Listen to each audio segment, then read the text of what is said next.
வணக்கம். அறம் சொல்லும் திருக்குறள். இந்த பகுதியில் இன்றைக்கு அடக்கமுடைமை அதிகாரம் குறள் எண் 8. ஒன்றானும் தீச்சொல் பொருட்பயன் உண்டாயின் நன்று ஆகாது ஆகிவிடும்.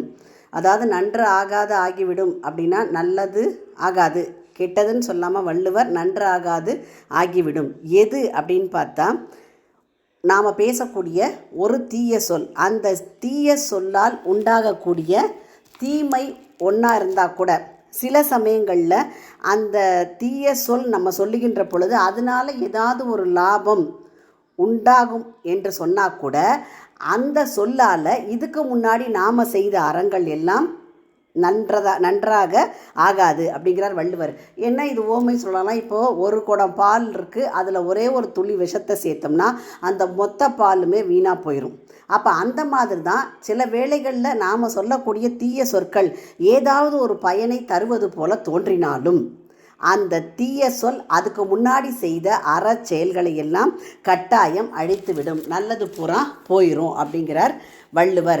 அப்போ எப்படின்னு சொன்னால், இப்போ சில சமயம் நம்ம என்ன பண்ணுவோம், யார் கூடயா சண்டை போடுவோம். நம்ம வீட்டில் சொந்தக்காரங்க, அக்கா தம்பி, அண்ணன் தங்கச்சி, இப்படி உறவுக்காரங்க இல்லை நண்பர்கள் யார்கிட்டயா சண்டை போடும்போது என்ன செய்வோம்னா, நாம் தீய சொற்களை சொல்லிடுவோம். தீய சொற்களை சொல்லுகின்ற பொழுது என்ன ஆகும் அப்படின்னா, அவங்களும் வருந்துவாங்க, நாமளும் வருத்தப்படுவோம். அதான் பேசி முடிச்சதுக்கப்புறம் ஐயோ இப்படி சொல்லிட்டோமே அப்படின்னு சொல்லி.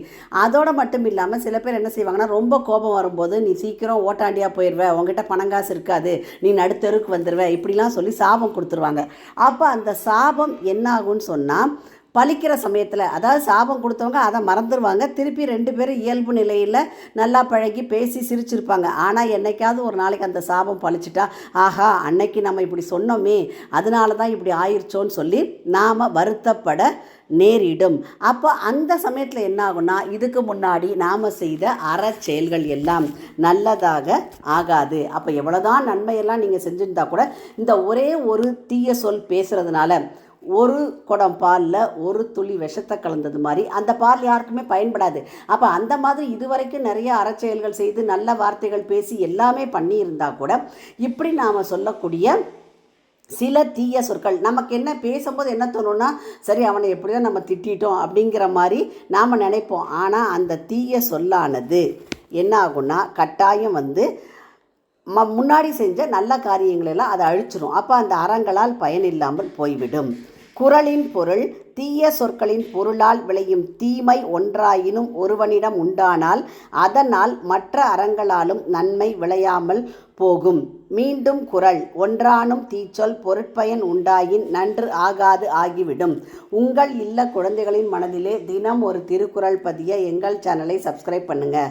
லைக் பண்ணுங்கள், ஷேர் பண்ணுங்கள், கமெண்ட் பண்ணுங்கள், சப்ஸ்கிரைப் பண்ணுங்கள். நன்றி.